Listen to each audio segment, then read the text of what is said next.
And one of our big clients was a major Midwestern manufacturing company. And like so many major Midwestern manufacturing companies, they were not sharing in the wealth of the mid-'90s. They were going through terrible problems, as you'll see on the next slide. They were being undercut in the marketplace by lower cost, more nimble competitors. They were saddled with very high costs, very inefficient production operations. Their stock price was suffering. And worst of all, the relationships between management and their largely unionized workforce were acrimonious at best. So moving from this stormy weather into the next slide, into this situation stepped a brand new CEO. He'd been with the company for most of his career, but new CEO, and he vowed to turn the company's fortunes around. And it was our job as his communications team to make the case for change to employees. And one of the pillars of our efforts is a little something called the town hall meeting, commonly known today. I'm not going to say that we invented the town hall meeting. I'm just going to suggest it and move on to the next slide before you have too much time to think about it. So there we were, to the kickoff to this big campaign. He was going to be traveling to all the facilities and plants over years, talking to employees. We were down at this plant that made engines down in Indiana, and we were in a drab, windowless room, something like the one you see pictured here. And the CEO was talking to 25 or 30 people, members of the United Auto Workers, kind of a tough crowd, clearly. And he got about 10 minutes into his presentation when he was interrupted with kind of a tough question. But he answered it, and he moved on. And then he was interrupted again. This time the question was a little more aggressive. He answered it, he moved on with his presentation, and he was interrupted again and again and again. And each question got more and more aggressive, hostile, actually. And the level of tension in the room rose up and up until finally, on this next slide here, you'll see an artist's depiction of a very angry man, very large man, who stood up and started yelling at the CEO. He said, "You're stupid, you're incompetent, you and your team don't know what the hell you're doing, you're driving this company into the ground, I don't believe you, I don't trust a word you're saying." And with that, the guy stormed out of the room. A big silence fell over the room. The staff, we're in the back, you know, kind of doing the old collar tug, going, ugh.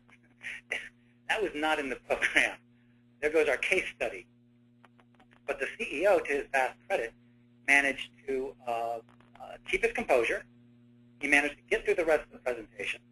The people filed out of the room, and it was then time to meet our proverbial maker, because he was not as angry as the guy who stood up yelling, but he was close. And he wanted to know not just what went wrong, but what we were going to do, because in 20 minutes we had another group of employees coming through to hear the exact same presentation. And he was looking for a different result this time, and looking at us to solve this problem. And I personally was shell-shocked. This was quite some time ago. I had no idea that an employee could yell at his CEO. This was my introduction to the world of organized labor, the great equalizer. But after I thought about it for a moment, I realized that the answer was right under our nose. As you'll see from the next slide, right in front of that room was this great big engine, the engine that these guys made in that plant. And so I said to the CEO, in essence... You're breaking up a little bit. I'm breaking up? Just a little bit. Okay. I think you're better now. Okay. I'll just get a little closer to the phone. Perfect. I said to the CEO, I'll paraphrase here, it was 15 years ago, before you begin the next presentation, take a moment and talk about that engine. What does it mean to you? What does the brand mean to you? You've been with this company your whole career. You helped design these engines. You worked in this very plant as a young engineer. Why are you here today? What are you fighting for? And so the next group of employees filed in, and as I settled down, the CEO paused for a moment at the front of the room, and he walked over to the engine, and he just started talking spontaneously and authentically. about his early days in the plant, some of the challenges he faced, his love for the brand, his hopes for the company and its future. And then he went into his presentation. And the reaction was 180 degrees different than the first one. It was amazing. The people, they still asked tough questions, but they were respectful. They listened. And at that point, nobody got up and walked out of the room, which we were really happy about at that point. And I realized much later that what the CEO did that day, the key to his success, was acting. He was putting on a performance. And not in the fake, phony way that you may think of when you think about acting. He was embodying the very best traits of the very best performers. As we'll see next in the next slide, he connected with his audience on their terms. They may have disliked management, they may have distrusted him, but they loved those engines, and they loved the fact that he loved them too. Next, he opened up and showed a personal side, something that they never expected to see, which is so important in any performance. An actor really bears his or her soul. And the next thing he did in the next slide, he told a story, which is fundamental to show business and fundamental to communication, we'll talk about. Next, he used emotion, and he tapped into the mutual pride that they felt for the company's product and its heritage, and emotion is at the heart of any great performance. And in the next slide, you see he expressed himself visually. He used the engine essentially as a prop to impress an indelible image in their mind of what it is that brought them all together. And finally, as you'll see on the next slide, as in any great drama, he raised the stakes. This was a company that was founded at the dawn of the Industrial Revolution, and he was going to be damned if it was going to go down on his watch. And it later occurred to me, as I said, that this is a whole new way of looking at communication. You'll see in the next slide, too often in business and in life, we compare ourselves to others, our peers, our competitors, essentially people like us, and companies do this too. And the problem is, if we're looking for inspiration in all the same old places, it's a surefire recipe for blandness and sameness. We're never going to stand out by fitting in. And my belief, my whole philosophy is, instead of looking at other businesses, we should look at show business for ideas and inspiration. Why is that? If you see on the next slide, where are the most compelling and popular stories in our culture coming from? They're coming from movies, TV, and to an extent, live theater. As you'll see next, we spend $10 billion a year going to the movies. On the next slide, we watch 35 hours of TV every week on average. And I don't have a similar statistic for theater. As you'll see on the next slide, I just wrote Cats. It's a popular show that you may have seen. I have not. I hear it's lovely. On the next slide here, Jerry Brown, who you may recognize from his various iterations of his lifetime here. He's the governor of California, and he has twice followed actors into office. First, Ronald Reagan back in the 70s, and later Arnold Schwarzenegger more recently. And he said this about that phenomenon. He said, a lot of this is theater. How do you communicate to 38 million people? It's gesture, symbol, the narrative, the drama. Who's the protagonist? Who's the antagonist? So others have made this connection of connecting performance to communication in an organization or a business. Generally, though, when people talk about using acting skills, they're talking about how to be a better presenter. And I know from the feedback we got, the questions, a lot of people here are interested in presenting, and we're going to go over that as well. But these tools and the book and the presentation goes beyond just how to be a better presenter. I believe every communication should be treated like a performance. Every presentation, yes, but also every email, meeting, networking event, job interview, memo, blog post, tweet. If you treat it like a performance, and if you use the proven techniques that actors use to make the most of their performance, you're going to be more successful. Now, can I ask a question that came in? So yes. Doesn't that sound fake when you say that? I think a lot of people do worry about coming off as fake or being fake, and don't they want to be their most authentic self? And so can you speak a little bit about that? And also, I think you're breaking up a little bit, so a little bit closer to the phone would be great. Thank you. Okay. That's a good question. As I said, I think the old view of acting was very presentational. You would have Laurence Olivier stepping to the lip of the stage and saying to be or not to be, and it was seen as kind of artificial. But a new generation of actors came along, and it was all about revealing their own selves. People like Marlon Brando, Al Pacino, and Robert De Niro, method actors. And what acting became is it's all about authenticity. You do have to be yourself. So I'm not suggesting anybody puts on a mask. I'm suggesting they bring out their very best selves. And we'll talk about that in a little bit, and throughout, actually. It's a very good point. So if you look at the agenda slide, these are some of the basic lessons of the book. We're going to go over these, and we're going to apply them specifically to situations.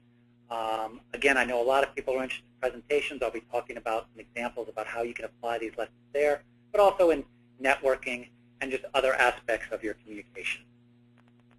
If you go to the next slide, one of the very first rules of show business is to know your audience. And an audience is an audience. Whether you're talking to one person across a table or 100 people in a room, the same principles apply. And if you see next on this slide, there's a basic concept in acting called the moment before. And it was described in this seminal acting text. The author said, every scene you will ever act begins in the middle. This is true if you do a scene at the beginning of a play, or the middle of a play, or the end of a play. Something always precedes what you are doing. So in that moment before, the actor backstage will put himself in the mind of the character and the world of that play. So when he hits the stage, the audience views him as a natural extension of the events they've seen. He's in context. And that's the same thing that we have to do in life. Because as you see in the next slide, wherever we go in life, we are an interruption. We're always coming in the middle of somebody else's story. So it's important to lay the groundwork before any communication. And I have 6 basic questions you can use in that figurative moment before to help you shape what you're going to say to an audience. And the first one is just see on the next slide. I asked 6 questions. Now this is an obvious one. Who are they? But really break it down. If you're doing a presentation, who are these people? Get as much information as you can about them, any research you have, or if you know them, you might even talk to some people. But this goes for an individual level as well. If you're going into a job interview, or if you're going to a networking event and there's a particular person that you want to meet, obviously you should be researching that person as much as possible online on Google and LinkedIn and finding out as much as you can about them. Because how else are you going to connect unless you really know who you're connecting with? The next question, the next slide, is what do they want? And time and again, I sit down with the company or an individual at the beginning of they're doing an announcement or a presentation or whatever it is, and they say, okay, here's what we want, and here's what we want to say. And you always have to back up and think about what the audience wants. Because if you don't deliver on what the audience wants, you're never going to come across. And again, by doing research, by talking to people, you'll get a better idea of what they want. The next slide shows is another important aspect is what do they know about you? We all know that it takes lots of impressions for a message to sink in. We know that from advertising, but I think we probably have a blind spot when it comes to our own communications. We think people are hanging on our every word, and unfortunately that's not always the case. So it's important to give people context and not to start up a conversation that you might have had with somebody a few weeks ago to start up right in the middle because, again, they've been involved in their own life, their own story, and you have to lay a little groundwork. The fourth thing, the next slide, is what you have in common. We saw in the early story with the CEO and the employees, what brought them together was their shared pride in the company's products and heritage. So look for those beliefs, shared history, emotional touchstones that you have in common with your audience? Or if it's an individual, what are some of the things that you have in common? A background, people you may know. It could be as simple as a hobby or an interest. Now, these last two of the 6 questions, I won't say are the most important, but I think they're the most overlooked. They can really blow everything for you. If you go to the next slide, what is your audience's mood? It's hugely important because that sets the tone for how you're going to communicate. It's not just what you say, but how you say it. Are they anxious, skeptical, impatient, frustrated, distrustful? Or are they energized, enthusiastic, unified, engaged? If you don't have a good read on what the audience's mood is, your communications are going to be tone deaf, and you'll never get your point across. And the final of the 6 questions is, what are their misperceptions and doubts? You see on the next slide. You have to know these misperceptions, doubts, and you have to be able to dispel them, whether they bring them up or not. And most people in most companies fear dwelling on the negative. I've gone through this time and again with a company that has had a major public blunder. And their instinct is, well, let's not address it here. It's already been talked about. People have read it in the news. Why beat a dead horse? And you have to bring it up because people are waiting to see if you're going to respond authentically to this issue. And I'll give you a great example. Apple is a company, obviously, that's been on a long winning streak, but they have not been without their own errors. And one of them had to do with the white iPhone. If you may recall, the white iPhone was supposed to come out 2 years ago almost when the original iPhone 4 came out. It was supposed to be a black one and a white one. But the white one wasn't ready, and they had to push back the release date. And when that release date came, it still wasn't ready. They pushed it back again. And when that release came, it still wasn't ready, and they pushed it back again. And they were widely ridiculed among media and fans. Like, why can't these guys get their act together? And almost a year later, when at long last the white iPhone came out, as you'll see on this next slide here, here's how they announced it on their website, with the word, finally. Here's a company that gets it. They're in tune with their audience. They didn't try to paper over their troubles. They addressed it directly and almost in a humorous, self-deprecating way. And if you're an audience member, you're saying, okay, they get it. They know they screwed up. They respect me, and now we can move on. If you go to the next slide. Can I ask a question? So 2 people wanted to know more about how you can judge an audience's mood. So, you know, and when that happens, how can you fix it? So how do you read the mood? And then let's say that the audience seems bored. How do you fix that and engage them? Well, first you want to try to do as much advanced work as possible. Like when I sit down with somebody who's giving a speech, I ask them, what is the audience mood? Where are they? Sometimes I'll reach out to actual audience members and do as much research, or people who are in tune with that audience. Where are they coming from? Now, on the fly, that's a little different. And if you're giving a presentation and you can see from people's body language that they're bored, that they're checked out, that they're feeling skeptical, then at that point you do need to adjust and maybe throw out your script and maybe open things up to questions and improvise a little bit. But there are ways to get information. If you're addressing an industry group full of strangers, then whoever's the contact, whoever hired you to come in and do that presentation, they should have a good read on them. There may be, if you're addressing your employees, there may be good employee research. There may be people who anecdotally know. I hope that answers it.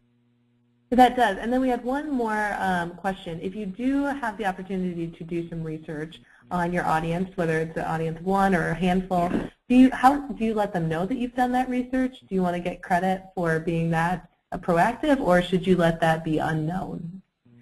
I like to be very upfront. I say, like, I know a lot of you were concerned about X.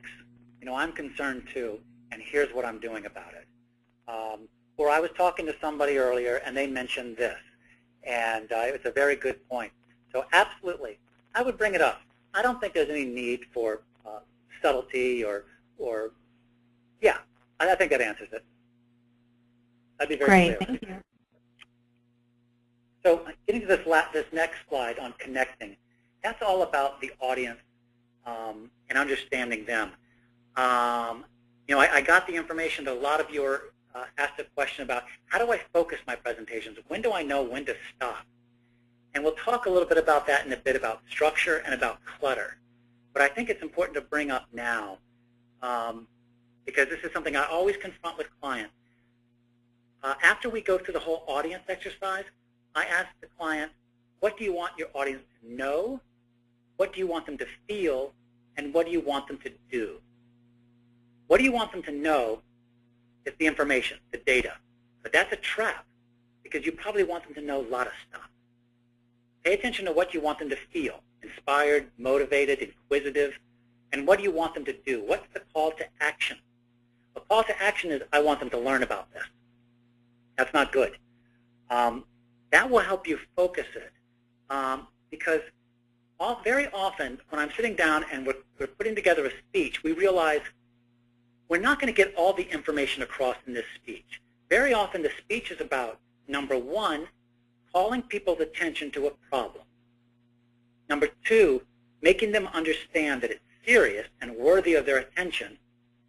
And number three, giving them a motivation to find out more about it, making them curious. So a speech or a presentation is not a be-all, end-all. And there are lots of other ways to deliver information. But if you've piqued their interest and made them stand up and pay attention, then you can follow up with written materials or other presentations down the line. So Rob, let me jump in. We had a question come in to specify about when you've researched someone. So is it okay to let someone know that you've researched them online? You've done some basic background checking, LinkedIn, search the web, things like that?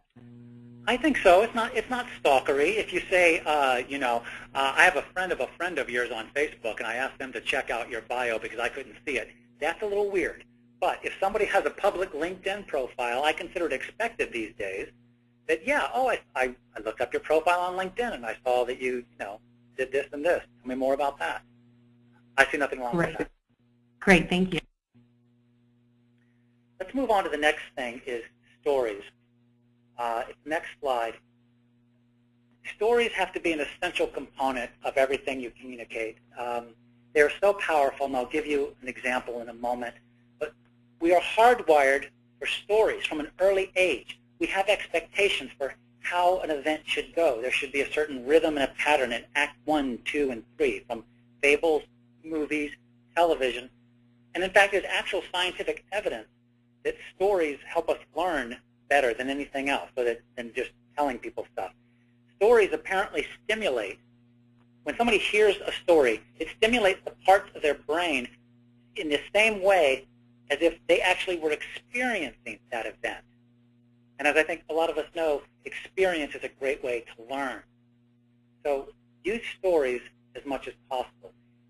If you see on the next slide here, I talk a lot about this in the book, but your basic story structure is a character in pursuit of a goal facing some kind of challenge or obstacle. At the heart of it is a character, because in the end, nobody cares about processes, they care about people. And every organization has great characters with great stories to tell. They're just waiting to be discovered, shaped, and told. I was working with a manufacturer of candy and gum, and they were very concerned about demonstrating their commitment to quality and safety, which if you know anything about the food industry, that's a huge issue with tainted food, salmonella, all those reports. We go to the next slide. I was talking with a woman on the line. We brought a video crew and we were in search of stories. And this woman was named Stella, and I asked her what she does in her daily job to ensure quality. And she showed me this checklist that she uses, and she walked me through her process and her systems, and she demonstrated the X-ray machine. And it was good. It was factual information, maybe good proof points, but it didn't really grab me. And I knew she had kids. So I asked her, boy, your kids must think you've got a really cool job. And she lit up. She said, oh, yeah, they love me. I'm the candy lady. And she turned over the pack of gum, and there's a code on the bottom that shows exactly when and where the gum was made, right down to the individual shift and production line. It's for traceability purposes in the case of a problem. So she said, if you go to the next slide, whenever her family goes to the store, the kids run to the candy aisle, they turn over the packs of gum, they read the code, and they say, this is Mommy's gum. My mommy made this gum. And it was a wonderful story. Way more than anything that we could have said about what this company does to demonstrate quality. She showed it. If you'll see on the next slide, this is a company that you can count on for quality. It's good enough for your family because Estella is down there on the line every day making sure it's good enough for hers. And a story like that, which became the centerpiece of our campaign, is going to go much further than mere facts and data. If you'll see on the next slide, Seth Godin is an expert marketer. You may read his blog. If you don't, you ought to. It's fantastic. It's one of the most popular blogs there is. And when I say blog, it's a great blog. It's an easy read. It's Zen-like. But he said, the market is not seduced by logic. People are moved by stories, drama, hints and clues, and discovery. Logic is a battering ram. So wherever you can find great stories and great characters, you can have a lot more power to move and persuade people. Going back to our structure here, the next slide. Okay.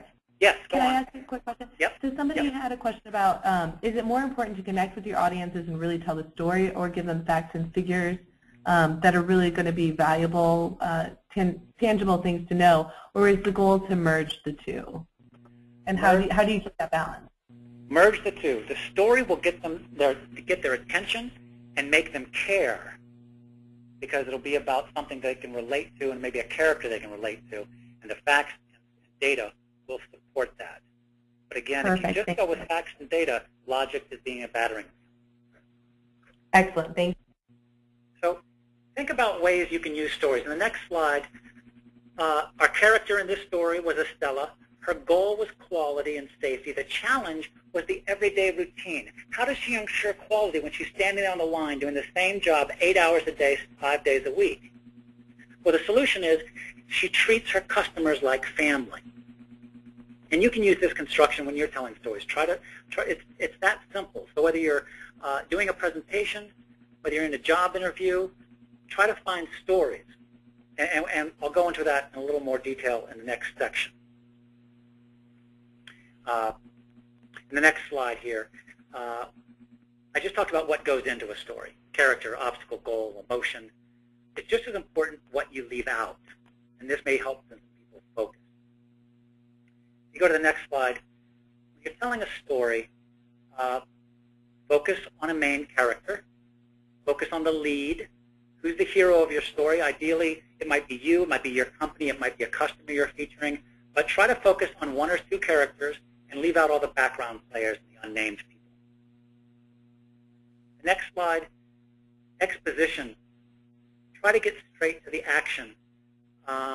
Our world and the corporate world is very full of exposition, introductions, background, status updates, situation analysis. If you'll notice, in this presentation, I started with a story, and I think that's a much more effective way to get people's attention than it is to do the standard, here I am, and here's what I'm going to talk about today. And you can use stories in your presentations, videos, case studies, websites. The next slide shows you should stick to your point. I took classes for a number of years at Second City, and our sketch writing process was very intensive. We had a very strict protocol where you had a strong premise, and everything in the sketch had to support that premise. And if it didn't support the premise, it had to be cut. This was the hardest thing for a comedy writer to learn. Say, I've got a really funny joke. This will really entertain people, make them laugh. But it has to be cut if it doesn't support the premise. And in the corporate world, there's lots of neat stories and facts and anecdotes, but if they don't support your objectives, they have to go. And I treat it like a tree. You want to start at the base of the trunk and move in a straight line to the top. And when you start going out on those branches, and God help us, twigs, you're in danger of losing people, of going out on a tangent. The next tip on the next slide, dates tend to really clutter up your stories or anything you're saying, your narrative. And I know we have a lot of lawyers on the phone. I've worked with hundreds of lawyers in my time. I used to work in the AG's office in Ohio. I love lawyers. Lawyers are very wedded to dates. It's just a natural part of their legal work. But it's not so important to the everyday person when you're telling a story. So when you talk about the March 27, 2007 legislation, the date's not that important. Dates are only important, again, when they support your objective. So if I'm talking about the fact that I have a terrible love life, if I said my girlfriend broke up with me on February 14th, now that's a date that's highly relevant to my story and worth mentioning it. Otherwise, dates can go. The same with numbers. People get very caught up in exact numbers. Don't say 35%, say a third. Don't say 52%, say half or more than half. And never say approximately 52.7%. Nowhere on the planet is that approximate. Now, I know in certain circumstances you have to be very specific about your percentages. But when you're doing ordinary, everyday communications to other people, it doesn't matter. The same goes on the next slide with proper names, titles, companies, things in capital letters. Try as much as you can to talk about what you do, not how it's labeled. So if you work for Simmons Marketing Analytics and Consulting Services Incorporated, just say you work for a marketing consulting firm. If you're the Vice President of Sales and Customer Relations for the Midwest region, just say you're a sales executive. Talk about what you actually do, not the labels that are ascribed to them. Because all of those words, whether they're written or whether they're spoken, they just clutter things up. Now, an exception is if you work for Google or if you work for Boeing. That's a pretty nice name to throw around that everybody's heard of. And that will say something right there. And the final tip, the next slide, if you're telling a story and if you find yourself saying and then a lot over and over, it may not actually be a story you have, but rather just a random sequence of events that may or may not be related.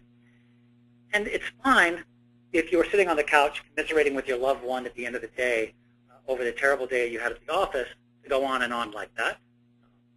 That's your significant other's job to listen. But it's not the job of your boss or your board of directors or your customers to hear you go on and on. So try as much as you can to focus. And we're going to move on to the next section, but if you have some questions. Okay. No, we're good. If you go to the next slide, this really gets, one of my favorite lessons is this one. It's not just how important, it's not important that stories are just told, they have to be shown. And if you look at the next slide, this is a guy you might recognize more by his work than his face, David Mamet, great Chicagoan, screenwriter and playwright. He wrote Glengarry Glen Ross, The Untouchables, the play that would eventually become the movie About Last Night, set in Chicago. For a time, he was head writer for a show called The Unit. And he wrote this great memo that was just uncovered a year or two ago to his writers. And you ought to look it up sometime. If you Google Mamet Memo, The Unit, it is a masterclass, as you'll see, in writing. And it's good for anybody who ever wants to communicate anything, or if you're just interested in how TV and movies work. But he's got lots of great advice. And one of them, as you'll see on the next slide, he said, he told his writers, pretend your characters can't speak and write a silent movie. And that's a great lesson that I see come alive in some of my favorite shows like Mad Men and the dear departed Friday Night Lights, the classic The Wire. They make great use of long silences and spare dialogue, and they challenge you to fill in the blanks. And that way they keep you engaged. Put another way, on the next slide, this is sort of a Bible for screenwriting called Story. But again, it's good for anybody who wants to learn how to communicate better. Robert McKee said, image is our first choice, dialogue the regretful second choice. So here are two people advising writers not to rely so much on words. And I encourage you to do that, to do the same in your presentations and any of your communications. What are some of the ways that we can replace words? What can we replace words with? And there are at least 5 that I can count. If you go to the next slide, images, of course, a picture is worth 1,000 words, but not any old image, certainly not tired old clip art. Going back to Seth Godin, he wrote this powerful treatise called Really Bad PowerPoint that you ought to check out sometime. In it, if you look at the next slide, he said, talking about pollution in Houston, instead of giving me 4 bullet points of EPA data, why not read the stats, but show me a picture of dead birds and smog and even a diseased lung. Now, recognizing this is the lunch hour for many of you, I thought I'd go with the smog. Someday I'm going to get that dead bird in there, but that's a really critical point. If you think about the next slide here, Steve Jobs, among his many legacies, one that's not often talked about was he was a master showman. And if you look at his presentations, twice a year he'd do a keynote for Apple, and what you saw were big, bold images, great big headlines, very few words, very few bullet points. But so many people rely on their slides for script. And if you ever find yourself saying, if you can't read this slide in the back, I'll read it to you, that's not a good way to go. And I understand that it's one thing, Steve Jobs, he had a great job. He got to unveil something really cool like an iPad. And it's a lot different if you're talking about your firm's approach to antitrust litigation or your company's new supply management strategy. It's a little harder to make that sexy and full of visual. But that's something to aspire to. How can you make your presentation more visual? And I've got lots of great tips on my blog and in the book about how you can do that. But I want to move on to just a few more methods. The next slide, video. Practically everyone these days has a high-definition video camera in their pocket, in their phone, and video is becoming more and more important. I wouldn't say a lot of people.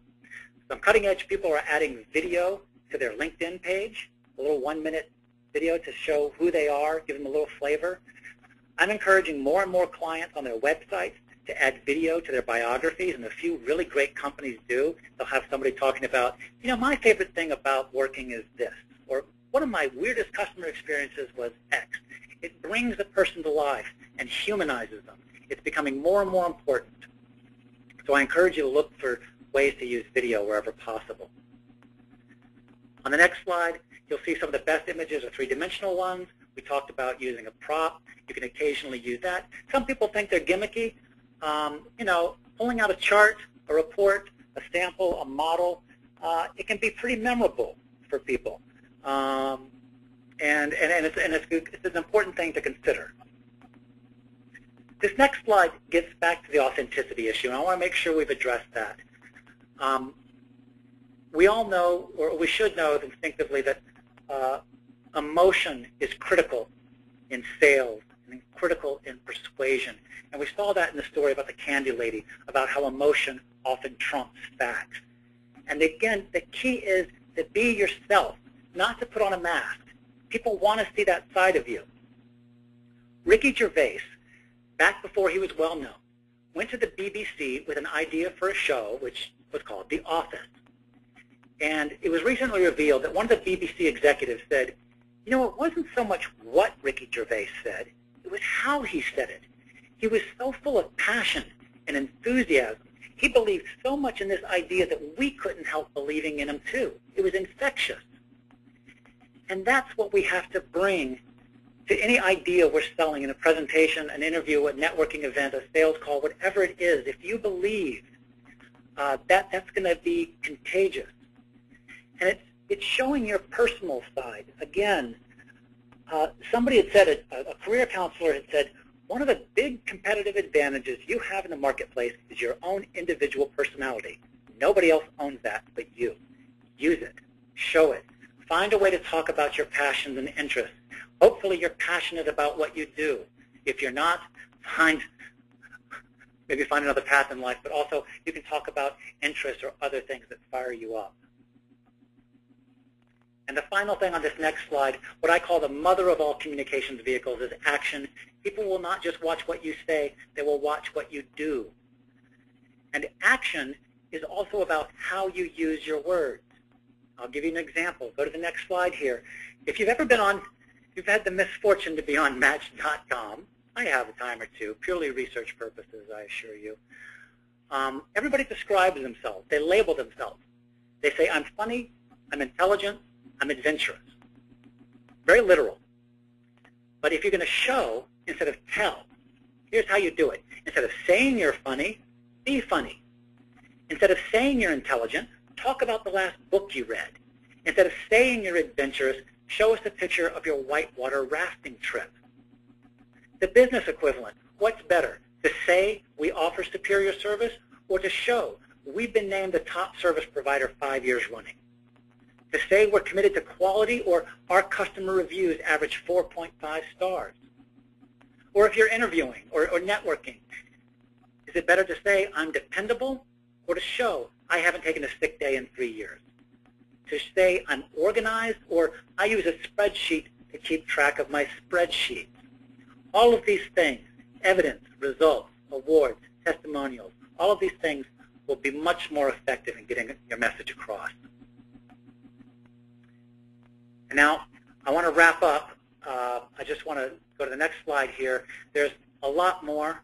I could literally, talking about focus, I could literally go on for 3 or 4 days. But I won't do that. Maybe we'll come back sometime and talk more. But there's a lot more in the book before we wrap up here. For the next slide, there's a bunch of chapters on business writing. If you go next, there's a whole section on editing, how to edit yourself, how to edit others without being a jerk, and how to be edited gracefully. The next slide, there's lessons on using humor in the workplace. And the next slide, listening skills. Now, to wrap up with the next slide, there's a classic episode of The Simpsons where Bart puts his red ball cap into the washing machine, and all of Homer's white work shirts turn out pink. And poor Homer is mortified, but has no choice but to trudge off to the nuclear power plant, where he's immediately spotted by Mr. Burns, who asks, who's that man in the pink shirt, some sort of free-thinking anarchist?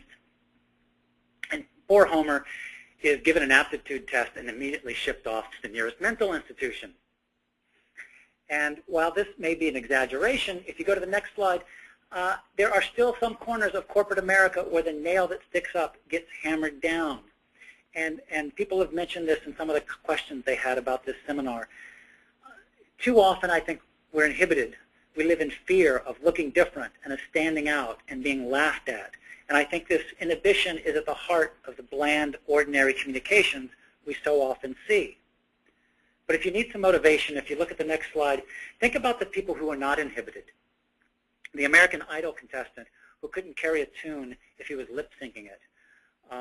Or the aspiring author with the 5,000-page manuscript on her computer. Does she ever get writer's block?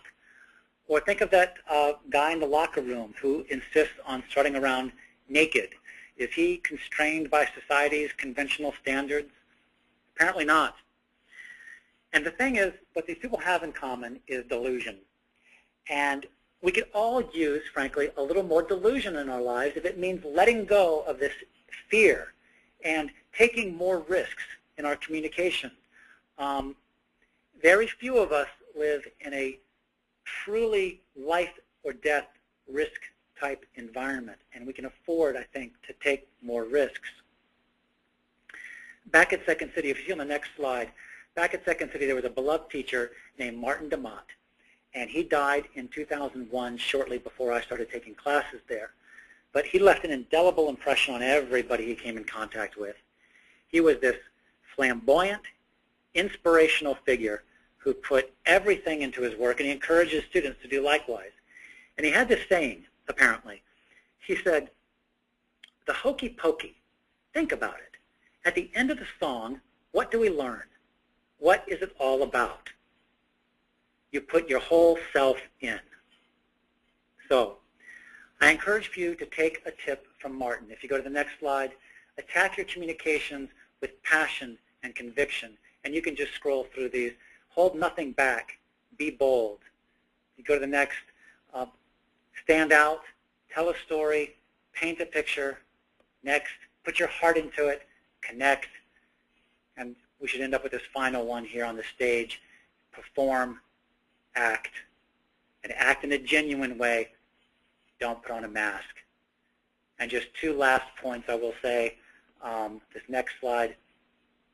If you're interested in learning more, feel free to get in contact with me, and I'll show that next. But people on this call can get a $5 discount on the book if you go to actlikeyoumeanbusiness.com. If you prefer to go to Amazon, you can get the book there. And the final slide there are lots of ways to connect with me. Act Like You Mean Business has its own site and WordPress blog and other things, Facebook page, and you can get in touch with me in those ways. And if you think these are lessons that could be valuable to you, your organization, or clubs that you belong to, I'd love to talk. I do these presentations, I do coaching, I do workshops. And that is the extent of my presentation. I appreciate everybody's patience with the kind of jury-rigged operation we have with the technical difficulties on my end. And if there are any other questions, I'm happy to answer them. Great. We do have a couple of questions. The first one I'm going to ask was one that was repeated by a couple of individuals in the sciences industry and also in financial services. So obviously in those two industries, a lot of numbers are very important to, one, just getting across what you do and why your work is valuable. But I was wondering if you could speak a little bit more towards the idea of trying to have very few numbers and really tell a story, especially for those two industries that are so, results oriented. And then also, more specifically to the sciences industry, how can you weave a story when you're trying to, most research is based on grants, and you're trying to tell a story and engage about how to incorporate telling a story and also getting across that your work is important and valid? Okay, let me answer. I'll start with the first question. It's a very good place to start. I recognize that there are fields where you have to use a lot of numbers. The key thing is to give those numbers some perspective. So to use analogies as much as possible. There's always if you stacked if this were dollar bills, they would go all the way to the moon and back. I've never been crazy about the moon and back kind of analogy because I don't think anybody really knows how far the moon is. I would say across the country and back, or however many trips cross country there would be. But try to find analogies that put it into perspective. Like there are more people in Bangladesh that, it's like putting the entire population of India in a place the size of Los Angeles. So try to paint a picture that makes those numbers more meaningful to people, and try to use comparisons with charts and things rather than just long tables of numbers. It's not that there's not a place for numbers, but maybe those can be put after you've given the perspective and in handouts. Now about the stories, help me understand better that question. So I guess the question is how do you really get a very scientifically focused group or very numerically focused group to really engage with you? I think a lot of times, especially in the sciences industry, you give a presentation and people are like, what's this, fussy in touch with your feelings stuff? Where are the hard facts? And so how can you bridge that divide with your audience? Yeah. Well, I think you always have to have the facts, like I said, as backup. But if you look at the scientists who are on TV, is he late? Carl Sagan, Neil deGrasse Tyson, people like that, they manage to tell great stories and to be entertaining enough to be on TV. Now, I recognize not everybody's a master showman, but we all have stories, I guarantee it. And you can tell a story without being touchy-feely and without being superficial. And you can demonstrate your bona fides by also backing it up with facts. I hope that answers the question. That does. And I think we just have time for one more question, but it's another two-parter. Can you give some thoughts or feedback on adapting some of these principles towards either written communication, whether you are writing a book or a personal statement, and also the one-on-one situation of interviewing. So in those two different ways of communicating with people, what are some thoughts that you have? Let's see. In written communication, I go into a lot on that in the book. I think many of the same rules apply, is understanding who your audience is, focusing on what you want to accomplish, what they need to hear, focusing your message, using stories, and keeping it short. And the same in like a one-on-one interview situation. Again, I talked about the Ricky Gervais story. I think you should use emotion. You know, there are now, I think, 3.5 people for every job opening, and I think in many of our professional industries you're actually competing against several hundred people. How are you going to stand out? You're going to stand out by revealing who you are, showing some warmth and personality.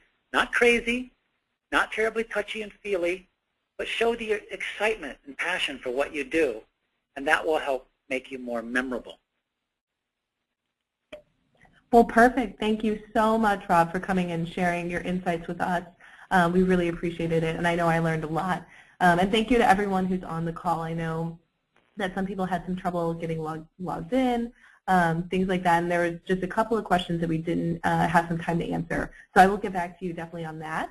Just want to remind you all that we will be sending out a follow-up email that will have links to download the recording. It will also have information about how to get in touch with Rob. And then we'll also have some information about upcoming webinars that we're going to be having. The next one in August is about project management, listen, learn, and lead. So we will send you some information on that. But thank you so much, everyone, for joining us. Thank you, Rob, for sharing your insights with us. And I hope you enjoyed it as much as I did, everyone. Thank you. Thank you.